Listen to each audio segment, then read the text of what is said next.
বন্ধুরা, রোজকার মতো আমি চলে এসেছি রান্নাঘরে। দেখতেই পাচ্ছেন রান্না করতে।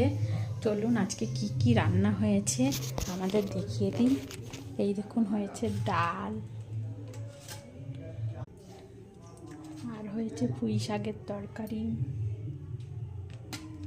আর হয়েছে এখানে নিম পাতা দিয়ে আলু দিয়ে ভাজা, আর এইখানে হয়েছে সকালে খাবার ব্রেকফাস্টের ঘুগনি। আর আমি তৈরি করব এখন কাঁচা টমেটো আলু দিয়ে তরকারি। এই যে আমি আলু কেটে নিয়েছি।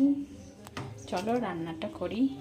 আমার ভিডিওগুলো যদি ভালো লাগে অবশ্যই সাবস্ক্রাইব করবেন। আর কাজের জন্য সবসময় সেজে গুজে থাকা হয় না, তো দেখতে থাকুন আমার ভিডিওগুলো। আর অবশ্যই একটা করে সাবস্ক্রাইব করে দেবেন। ব্রেকফাস্টে আমরা মুড়ি খাই, তো তাই ঘুগনি।